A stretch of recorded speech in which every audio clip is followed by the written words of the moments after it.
Halo semuanya, perkenalkan saya Amelia Nurmianahmi, jurusan Ilmu Komputer 2021 di Fakultas Ilmu Komputer Universitas Indonesia dengan NPM 21066527700.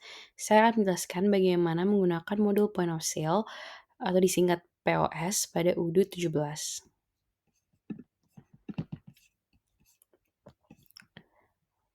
Sebelumnya saya akan memberitahu skenario yang saya akan gunakan untuk simulasi kali ini, yaitu adalah toko Sanintas adalah toko yang menjual tas. Terdapat customer bernama Emily Rimanami, saya sendiri, saya yang ingin so asik loh.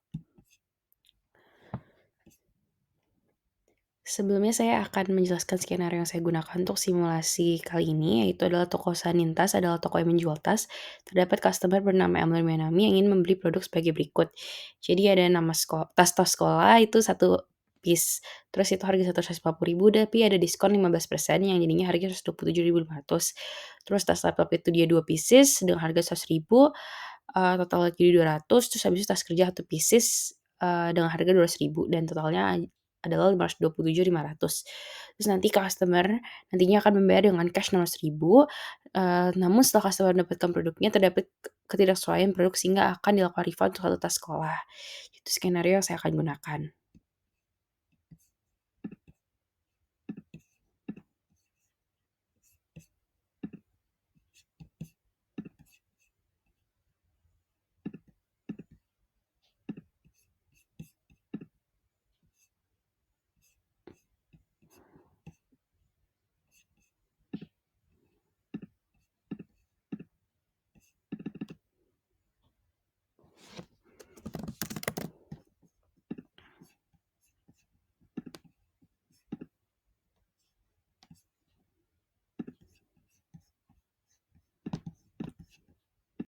Sebelumnya saya akan menjelaskan skenario yang saya gunakan untuk simulasi ini. Jadi, ada toko Sanintas, jadi itu adalah toko yang menjual tas dan terdapat customer bernama Emily Minami yang ingin membeli produk sebagai berikut.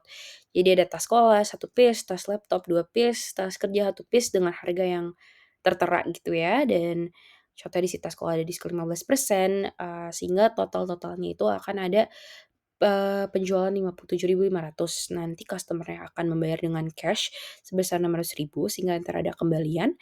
Namun setelah customer mendapatkan produknya terdapat ketidaksesuaian, yaitu mengenai warna, sehingga akan dilakukan refund untuk satu tas laptop.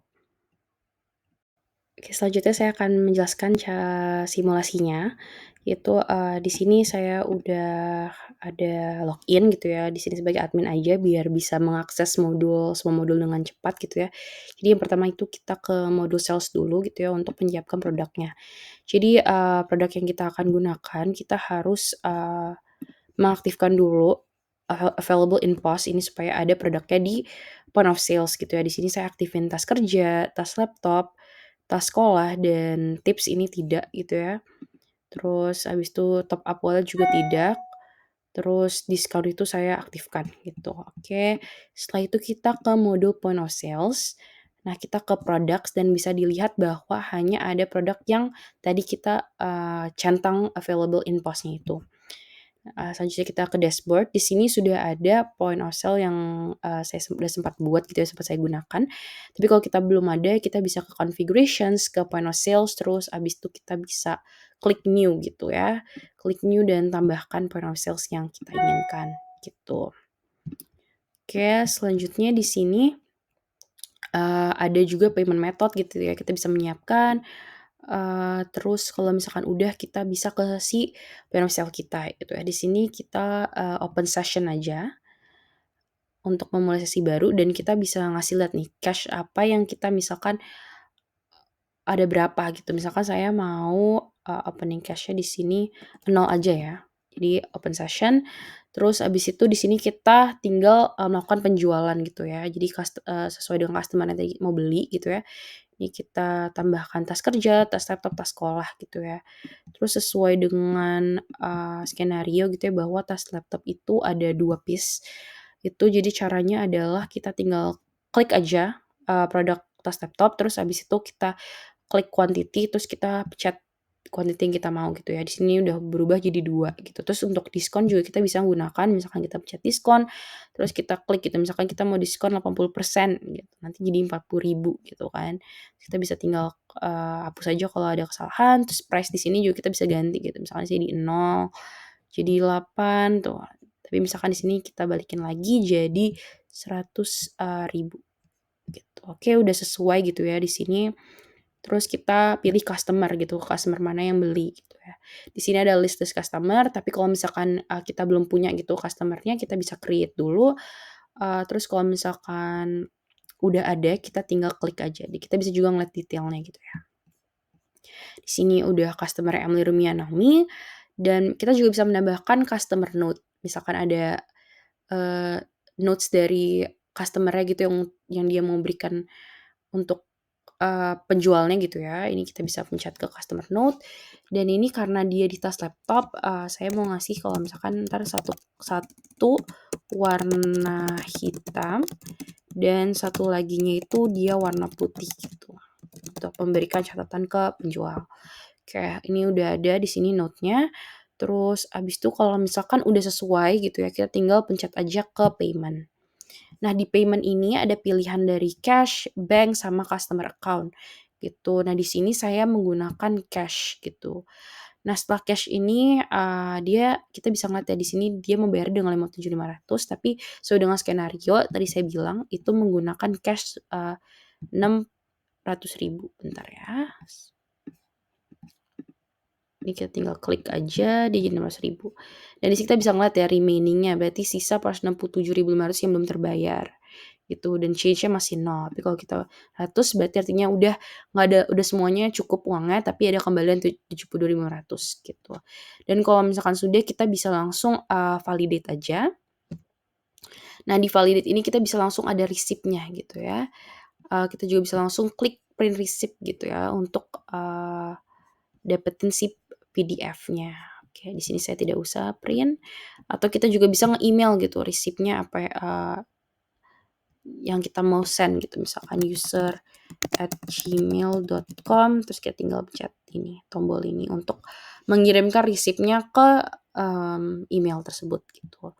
Nah, setelah udah selesai kita bisa klik gitu ya ke new order, itu berarti kembali lagi, ataupun kita juga bisa di sini ngelihat nih order gitu. Di sini ordernya ada 1 gitu ya. Terus abis itu, oh ini yang masih ongoing yang tadi, yang kita lagi lakuin gitu kan, yang sekarang kita lagi lakuin gitu. Terus di sini juga, eee, bisa ada cash in cash out, tapi saya akan jelaskan nanti dulu aja. Di sini saya akan lanjut, untuk menjelaskan mengenai refund gitu. Setelah tadi, kita udah menjual barang-barang sesuai dengan skenario dan barangnya udah nyampe gitu ke pelanggan, tiba-tiba ada barang yang tidak sesuai gitu. Misalkan tadi kita request-nya tuh satu warna hitam dan satu warna putih gitu ya, tapi ada salah gitu dari warna. Maka itu kita akan, refund gitu dari salah satu dari tas laptopnya. Itu kita tinggal klik aja gitu ya, ini yang tadi yang kita udah buat gitu ya. Terus kita pencet, nah tas laptop ini kita akan refund, 1 item gitu. Nah, di refund 1 item ini kita tinggal klik quantity, terus habis itu kita tambahkan 1 gitu. Jadi tuh refund-nya di sini ada 1. Nah, kalau misalkan sudah sesuai dengan, refund yang kita ingin lakukan, kita tinggal langsung klik aja refund. Nah, di sini langsung jadi balik lagi ke sini dan ada totalnya gitu ya, kurang 100.000 gitu. Nah, ini kita langsung ke payment aja. Di sini kita contohnya menggunakan bank gitu ya untuk mengembalikan ke pelanggannya, kita validate dan udah ada receipt-nya juga ya. Ini bisa kita send ke ininya juga, dan setelah itu, udah kelar gitu ya. Kita di sini udah sampai ke receipt gitu ya. Oke, ini udah kelar melakukan order-order tersebut gitu ya. Nah, selanjutnya sekarang saya akan menjelaskan cash in cash out. Nah, di cash in cash out ini adalah untuk memasukkan gitu uang ke kasir ataupun mengeluarkan uang dari kasir. Contohnya di sini saya akan mengeluarkan uang di kasir gitu ya. Saya mengeluarkan contohnya 50.000 gitu. Misalkan reason-nya adalah untuk, membeli kancing gitu, misalkan kancing untuk tasnya. Terus kita confirm aja 50.000 dan nanti dia akan ada tulisan successfully made a cash out. gitu. Kalau misalkan udah semuanya, kita bisa ngelakuin, sesi ini kita tutup gitu ya, itu close session. Nah, sebelum close session ini, kita bisa, melihat ada detail gitu dari apa yang dilakukan di sesi ini. Yang pertama ada di cash gitu ya, sekarang itu adalah di 47.500 yang cash yang kita punya dikarenakan tadi opening-nya itu 0 cash, terus habis itu ada membeli kancing itu kurang 50.000 dan ada pembelian menambah 57.000 tapi ada, tadi ada pengembalian refund yaitu 100.000 gitu. Jadi totalnya semuanya 477.500, oke. Nah, kalau misalkan udah ini kita bisa taruh closing note pun, terus kita juga bisa ngeliat gitu daily sales-nya gitu. Misalkan kita mau, melihat rincian dari sales detail hari ini gitu, dari sesi ini. Nah, ini bisa dilihat nih ada taxes-nya gitu, ada refunds-nya, dan ada juga pembelian sales-nya gitu ya. Dan ada oke. Nah, setelah itu di sini kita bisa langsung close session aja. Oke.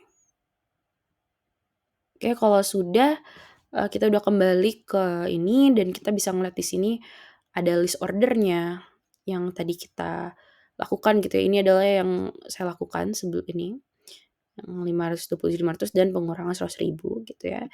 Kita bisa ngeliat juga session-nya, eee, pembayarannya gitu menggunakan cash ada apa, bank ada apa gitu ya, dan ini ada customer-nya.